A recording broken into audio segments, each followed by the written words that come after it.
Positive কথা। Positive কথা বলার গুরুত্ব কতটা?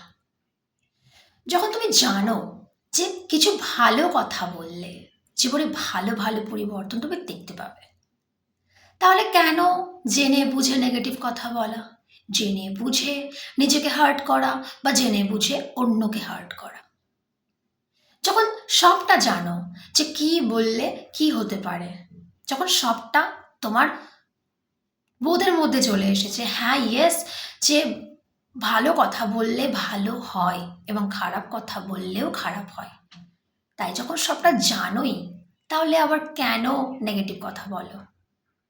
আমরা বেশিরভাগটা মানুষ একটাই ভুল করি, আমরা সব জানি তবু বলি নেগেটিভ কথা। আমরা সব বুঝি তবু বলি কিচ্ছু ভালো লাগছে না, কিচ্ছু ভালো হচ্ছে না, কেন আমার সাথে এটা হচ্ছে, কেন আমার সাথে এটা হচ্ছে, কেন আমি এটা পাচ্ছি না, কেন ও ওটা পাচ্ছে, কেন আমি এটা পাচ্ছি না। আমরা সব জানি, বুঝি, তবু আমাদের কমপ্লেনের শেষ নেই, তবু আমাদের ডিমান্ডের শেষ নেই। ডিমান্ড রাখা ভালো, কিন্তু এত কমপ্লেন কিসের, এত অভিযোগ কিসের? যেটা আছে, যতটুকু আছে তা নিয়ে খুশি হতে আমরা পারি না। কেন পারি না? আমাদের কিসের এত রাগ, আমাদের কিসের এত কষ্ট? তুমি যে বিষয়টা নিয়ে কষ্ট পাচ্ছ, দেখা গেল সেটাকে গভীরে তলিয়ে দেখবে। তুমি যে বিষয়ে হতে পারে, যে কোনো বিষয় হতে পারে, ক্যারিয়ার রিলেটেড হতে পারে, ভালোবাসা সম্পর্কিত হতে পারে, যে কোনো কিছু। দেখো, ভালোবাসা নিয়ে আমি খুব একটা অ্যাডভাইস দিই না, খুব কম দিই, কারণ এই ব্যাপারটা নিয়ে আমি খুব একটা বলতে চাই না, কারণ প্রত্যেকের পার্সপেক্টিভ আলাদা আলাদা। কিন্তু ব্যাপারটা হচ্ছে, যেই ব্যাপারেই তুমি দুঃখিত থাকো না কেন, সেই ব্যাপারটাকে একটু তলিয়ে দেখবে তো, যে সেটার জন্য তুমি দুঃখ করছো, আসলে কি ব্যাপারটা এতটাও দুঃখজনক? আসলে কি এই জিনিসটা এতটাও ইম্পর্ট্যান্ট সেটা, যে তোমাকে দুঃখ দেওয়ার জন্য যথেষ্ট? হ্যাঁ, তোমার মাইন্ডটাকে তুমি এতটা পাওয়ারফুল করে দাও যাতে কোনো কিছুই আর কোনো এফেক্ট না ফেলতে পারে। আমরা অনেক সময় বলি না, কেয়ার ফ্রি হয়ে যাবে।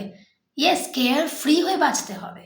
যত বেশি তুমি কেয়ার ফ্রি হয়ে বাঁচবে, ততই দেখবে যে কোনো কিছু আর এফেক্ট করছে না। লোকের কোনো নেগেটিভ কথা এফেক্ট করছে না, কারোর কোনো খারাপ কিছু এফেক্ট করছে না। হ্যাঁ, তার বলে কি একদম তুমি ফিলিংলেস হয়ে যাবে? নিশ্চয়ই তা না, তোমার মধ্যে ফিলিং থাকবে। কিন্তু হ্যাঁ, ওই যে বললাম, খারাপ জিনিসগুলো আর কোনো এফেক্ট করবে না। ব্রেকআপ হয়ে গেল, আমি কেঁদে গা ভাসিয়ে দিলাম, আমার জীবনের সব শেষ হয়ে গেল। আসলে কি তাই? ওই জন্যই বললাম যে দুঃখের কারণগুলোকে একটু বিস্তারিত ভেবে দেখবে, যে আমি যে এই কারণটার জন্য দুঃখ করছি, আসলে কি আমার জীবনটা ব্যর্থ হয়ে যাবে যদি এই কারণটা না থাকে আমার লাইফে?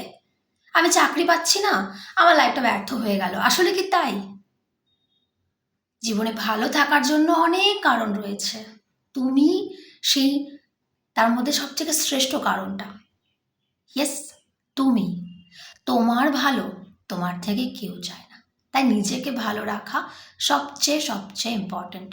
তাই যত বেশি ভালো ভালো কথা বলবে তত ভালো ভালো হবে। তাই খারাপ কথা নিজেকে একদম বলো না, দুঃখের সঙ্গে লাইফ একদম কাটিও না।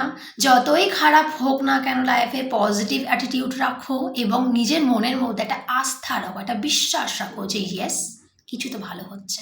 হ্যাঁ, মনের মধ্যে যখনই সন্দেহ হবে, শুধু জাস্ট একটাই কথা বলবে, যাই হোক, কিছু তো ভালো হচ্ছে, সব ভালো হচ্ছে, আমার লাইফে কিছু তো ভালো হচ্ছে, সব খারাপ তো হতে পারে না একটা মানুষের জীবনে, কিছু তো ভালো হচ্ছে। ইয়েস, তারপর দেখবে কিভাবে তোমার মাইন্ডসেটটা ধীরে ধীরে বদলে যায়। তাই ভালো ভালো কথা বলো, ভালো থাকো এবং সবাইকে ভালো রাখো।